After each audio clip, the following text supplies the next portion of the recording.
September মাস আকাশ জুড়ে ঘুরে উঠছে আর মাত্র দুদিন বাকি, কোথাও একটু কম কোথাও বা বেশি।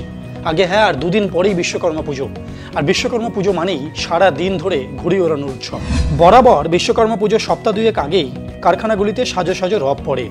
পরিবার নিয়ে পুজোয় ভিড় জমান কর্মীরা, খাওয়া দাওয়ার এলাহি বন্দোবস্ত বহু সংস্থার ঐতিহ্য। কিন্তু এবার অনেক জায়গাতেই সেই চেনা ছবিটা উধাও। পুজো হলেও হচ্ছে একেবারে নমো করে, নতুন শিল্প সেভাবে আসেনি। একদিকে শিল্পের দাবি, অপরদিকে অর্থনীতির ঝিমুনিতে ক্লান্ত ব্যবস্থা। বন্ধ কারখানার শ্রমিকেরাও চলে গিয়েছেন গুজরাট, হরিয়ানা বা কেরালায়। স্বাভাবিকভাবেই আগের মতো জৌলুস কিন্তু এই বিশ্বকর্মা পুজোয় আর নেই। এটা একরকম ঠিক যে এই বাংলার বিশ্বকর্মারা জীবন জীবিকার তাগিদে অন্য রাজ্যে পাড়ি দিচ্ছেন। নমস্কার, আমি মনীষ এবং আপনারা দেখছেন সিভিএনএন চ্যানেলে স্মার্ট সল্টলেক, সবার জন্য সব সময়। আমাদের আজকের পর্ব, বাংলায় কি তাহলে বিশ্বকর্মা পুজো কমছে? পরিযায়ী শ্রমিকরা কি তাহলে আস্তে আস্তে অন্য রাজ্যে চলে যাচ্ছে?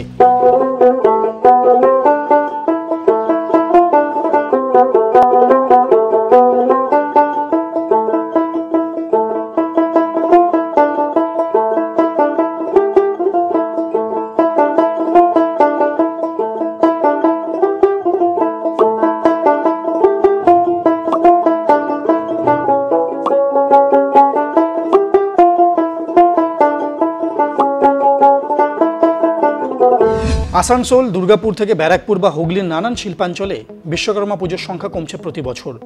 পশ্চিম বর্ধমানের বার্নপুরে 2018 সালে বন্ধ হয়েছে বার্ন স্ট্যান্ডার্ড কারখানা। 2017 সালে ঝাঁপ পড়েছে রূপনারায়ণপুরের হিন্দুস্তান কেবলসে। আগে বিশ্বকর্মা পুজোয় যে চত্বর গমগম করত, এখন কার্যত জনশূন্য। কয়েক বছরে বন্ধ হয়েছে পশ্চিম বর্ধমানের ইসিএল এর বিভিন্ন খনি। দুর্গাপুরেও বিভিন্ন রাষ্ট্রায়ত্ত কারখানা বন্ধ, আরও কিছু কারখানা ধুঁকছে। বীরভূমের পাঁচামি পাথর শিল্পাঞ্চলে আগেও ধুমধাম করে পুজো হয়েছিল, এখন আর সেই ছবি দেখা যায় না। হুগলিতে Hind motor, Dunlop, Gondalpara jute মিলের মতো নানান কারখানা বন্ধ, অনেক কারখানায় ধুঁকছে। গত কয়েক বছরের মতো এবারও সেখানে পুজো কার্যত ফিকে হয়ে উঠেছে।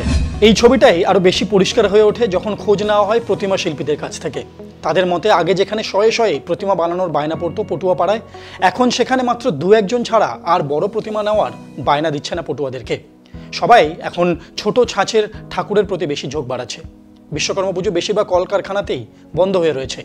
তা থেকেই বোঝা যাচ্ছে যে এখন এই মুহূর্তে দাঁড়িয়ে বিশ্বকর্মা পুজোর জৌলুস ঠিক কতটা কমেছে। কারখানা না হয় বন্ধ হয়েছে, কিন্তু সেই সব শ্রমিকেরা গেলেন কোথায়, যারা এতদিন এ রাজ্যের কলকারখানায় কাজ করতেন? কাজের অভাবে তারা পাড়ি দিলেন ভিন রাজ্যে। এদেরকে আমরা পরিযায়ী শ্রমিক বলে জানি। এরাই সেই পরিযায়ী শ্রমিক যারা করোনার সময় দিনের পর দিন পায়ে হেঁটে নিজেদের বাড়ি ফেরেন দিল্লি, মুম্বাই, গুজরাট থেকে।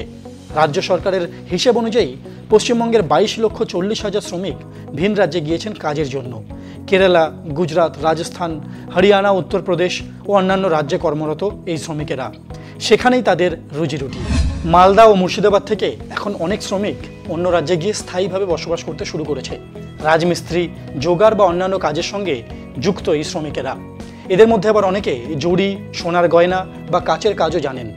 এই শ্রমিকরা এখন আমাদের রাজ্যে কাজ করলে অন্যান্য রাজ্যের তুলনায় কিন্তু তাদের মজুরির হার, মজুরির দাম অনেক কম। তাই এক প্রকার বাধ্য হয়েই তারা হরিয়ানা বা গুজরাটের মতো রাজ্যগুলির দিকে পা বাড়াচ্ছে। সরকারি নীতির কথায় যদি আসা যায়, তাহলে এইসব শ্রমিকদের কিছুটা কাজের যোগান দেওয়ার সরকারি সুবিধা ও পরিকল্পনা অনেক জায়গাতেই বাস্তবায়িত করা যায়নি। আবার দেখা যায় কাজের পরিমাণের থেকে কাজ চাওয়া মানুষের সংখ্যাটা অনেক বেশি। তাই রাজ্যের রুজিরুটির বন্দোবস্ত করতে না পেরে করোনার সময় লকডাউনে ফিরে আসা লাখ লাখ শ্রমিকের অনেকেই পুরনো পেশায় ফিরে গিয়েছেন ভিন রাজ্যে। হাওড়ায় মূল শিল্পই হলো ঢালাই শিল্প। প্রায় প্রত্যেক ঘরে ঘরেই লেদ মেশিন। সেই শিল্পের প্রায় অর্ধেক এখন বন্ধ হয়ে গেছে। কলকারখানার জমি বিক্রি হয়ে প্রমোটিং হচ্ছে। কাজ না থাকায় শ্রমিকেরা টোটো চালাচ্ছেন, আর যাদের কোনো উপায় নেই তারা চলে যাচ্ছেন অন্য রাজ্যে। বন্ধ কলকারখানার বিশ্বকর্মা পুজো চলে এসেছে পাড়ার মোড়ে মোড়ে, রিক্সা, টোটো বা অটো স্ট্যান্ডে। সেই পুজোর কিন্তু কোনো কমতি নেই। তবে পরিযায়ী শ্রমিকেরা শিল্পের চাহিদা মেটান, বাড়তি মজুরি, প্রশিক্ষণ এবং দক্ষতা অর্জন করেন, যা শ্রমিক স্বার্থ এবং শক্তিশালী অর্থনীতির জন্য বেশ সুবিধাজনক।